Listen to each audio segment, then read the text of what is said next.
of Ralph Connor Memorial United Church in Canmore, Alberta.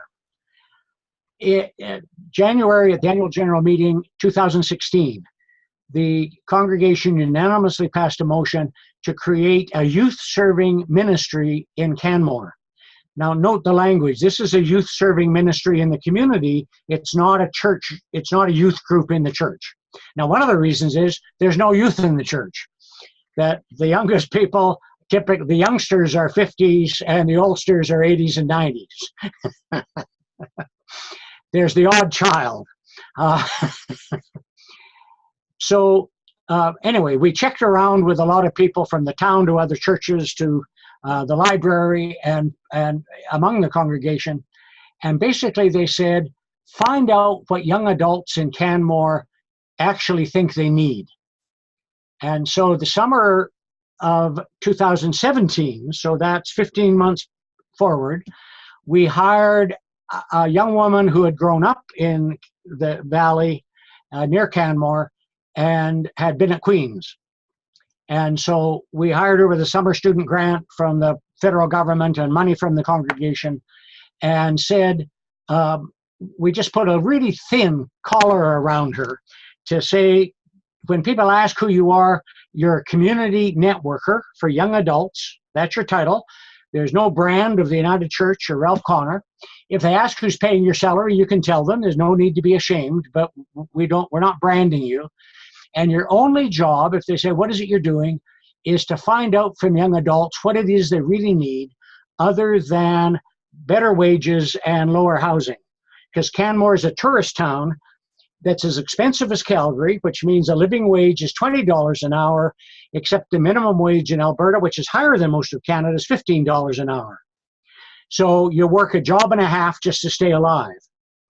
And so Canmore is a tough time. There's a lot of people in town who come from Australia or Austria or India or wherever, because it draws young people.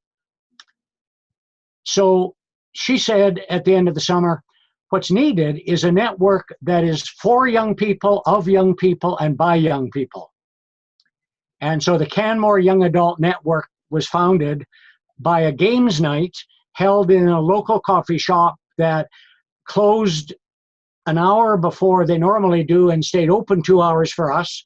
So the 2 hours was just for the games night. And if you wanted coffee, you paid for it. And they've supported us through all of this.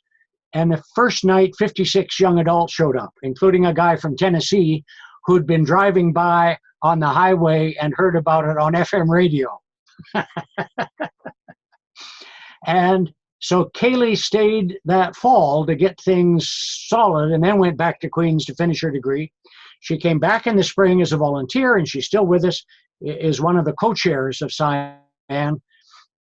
And Cyan has grown, so if you check it, if you just Google Cyan Canmore, C-Y-A-N, Canmore, it'll come up with a Facebook page with almost 1,400 followers.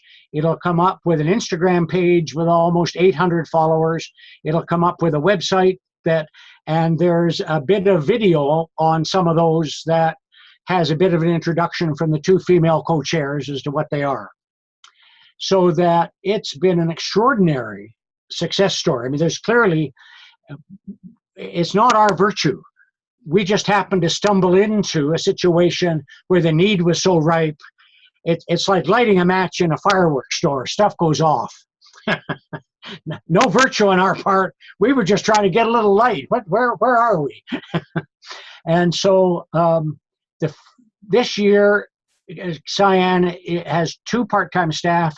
It's a $64,000 operation. Last year, it was a $34,000 operation. The year before that, just half the year, with Kaylee, it was a $15,000 a year operation. And EDGEy, God bless it, has, we received being open to the Spirit grant, embracing the Spirit grant, and then we were able to match it, so we received the 2 $3,000 grants, so that with our money and their money and others. And of the total amount of money we've raised for Cyan right from the beginning, 2/3 of it has been from various bodies of the United Church. So this has been a United Church ministry. And of course, 2 of the institutions don't exist anymore, namely Presbyterian Conference. So we receive national money, conference money, Presbyterian money, congregational money, as well as a third from a variety of other people from the town and Rotary Club and local community foundation. And so it's been a blessing to young adults because between a monthly pasta night and the games night and other things, there are several hundred young adults in Canmore who've participated in one or more events. And these are safe spaces, because even the bar scene in Canmore is not entirely safe, particularly if you're female. And if you're new to town and may not be a Canadian, there's some nervousness.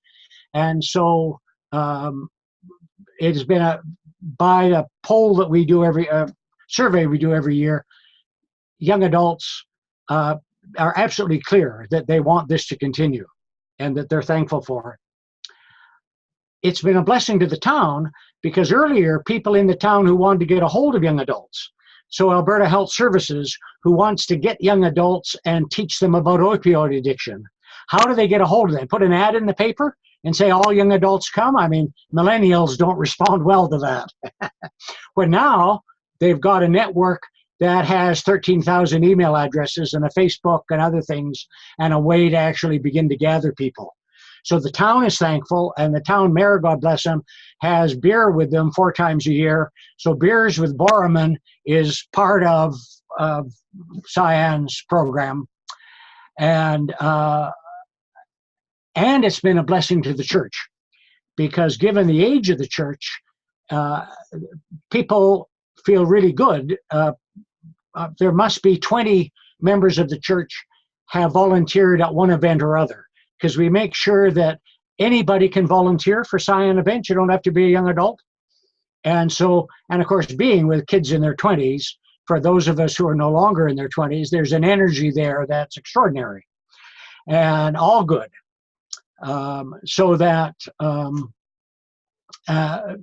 and there are normal teething problems. I won't bore you with those. But simply because the millennial generation is less interested in institutional commitments.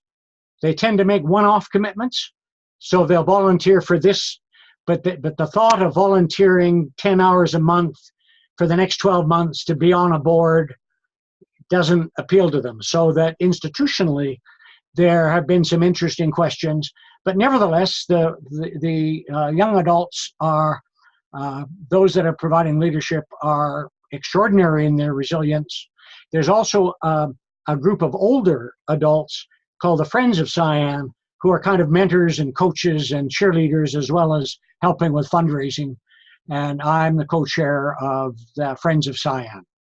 And that lets us involve adults from the town legally, from the library, as well as other citizens in the town who have nothing to do with our church. And that's the normal way Ralph Connor Church does ministry in the community. We see a need, we start it, and it's not to get people into the church, it's to get the church out into the community with some sense of redeeming love, and then in time give it away. So we're done.